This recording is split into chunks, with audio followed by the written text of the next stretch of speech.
اللہ اکبر اللہ۔ بسم اللہ الرحمن الرحیم۔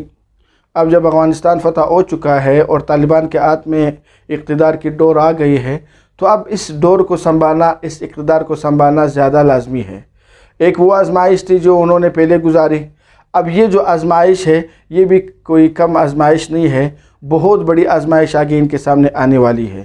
کیونکہ ایک غربت کی زندگی گزارنا اور مشکلات گزارنا یہ بھی بہت بڑی آزمائش، دوسرا جب آدمی کو آسائش مل جاتی ہے تو اس وقت بھی اس کی بہت بڑی آزمائش ہوتی ہے کہ کیسے اپنے آپ کو قابو میں رکھیں۔ اب جب طالبان کو پہلے کرنے کا کام یہ ہے کہ جن کمزوریوں کی وجہ سے انہوں نے اتنے عرصے تک جنگ جاری رکھی، اپنی وہ گزشتہ کمزوریوں کو ختم کرنا، یہی ہے آدمی کے استحکام کی حالت کہ آدمی مستحکم رہ سکتا ہے۔ جب تک آپ کے اندر کمزوریاں رہے گی آپ پر دوسرے حملہ کرتے رہیں گے، تو سب سے پہلے اپنے آپ کو مستحکم کرنا ضروری ہے، اس کے بعد دوسرا سٹیپ ترقی کا ہے۔ تو مستحکم اس طرح ہوں گے جو جنگ کی حالت میں آپ کی جو کمزوریاں تھی وہ لوگوں کو پتہ چل چکی ہے، وہ کمزوریاں دور کرنا۔ مثلا مثال کے طور پر آپ پر جب اوپر سے حملہ ہوتا، ایسے اسباب نہیں تھے کہ آپ اس کو روک سکتے ہیں۔ اکثر وجہ جو آپ کو اتنا طویل وقت گزارنا پڑا میدان جنگ میں، اس کا سبب یہ تھا کہ وہ اوپر سے جو آفت آتی، اوپر سے جو آپ پر حملہ ہوتا، آپ اس کو روک نہیں سکتے۔ تو اس کے لیے جدید آلات کا استعمال لازمی ہے کہ آپ جتنے جدید سے جدید ٹیکنالوجی ہے، جو جدید ویپنز ہے، اس کو یا بنائے یا خریدے۔ اگر بنانے کی پوزیشن میں ظاہر بات اس وقت نہیں ہے تو وہ چیزیں آپ کو خریدنی پڑے گی، اس پر توجہ دینا پڑے گا، جو کمزوریاں ہے اس کو ختم کرنی پڑے گی، جنگی کمزوریاں۔ دوسری بات یہ ہے کہ جب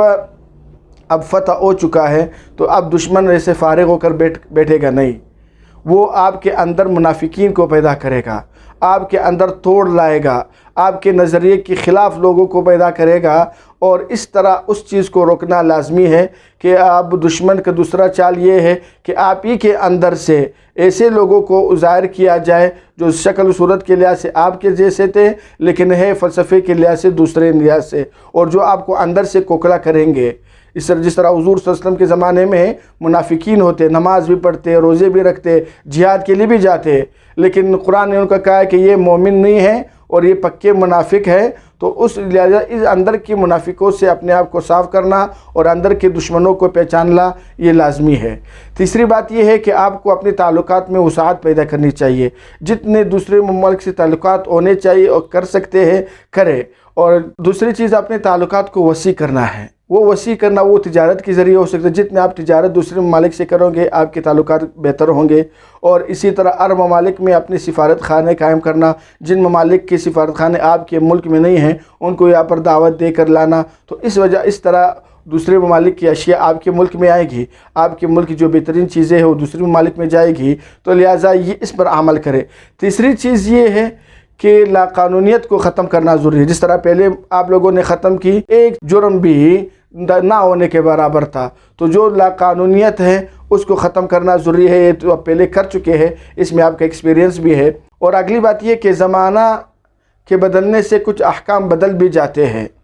اب اس پرانی سوچ کو باقی نہ رکھیں، بلکہ جہاں پر شریعت نے کچھ گنجائش رکھی ہے ان گنجائش کا فائدہ اٹھاتے ہوئے جدید آلات، جدید تعلیم، ان پر فوکس کریں اور اس پر توجہ دیں، یہ ملک کی ترقی کا بہت بڑا سبب بنے گا۔ خلاصہ کلام یہ ہے کہ اپنے تعلقات کو وسیع کرنا اور اندر سے منافقین کا خاتمہ کرنا، اس کو نہ آنے دینا، اور جنگی آلات جتنے نئے اسلحہ ہے، جتنے نئے ویپنز ہے، اس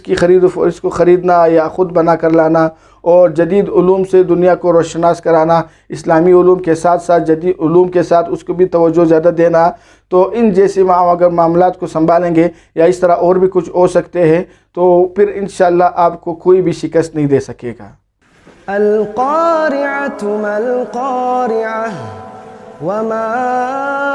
أدراك ما القارعة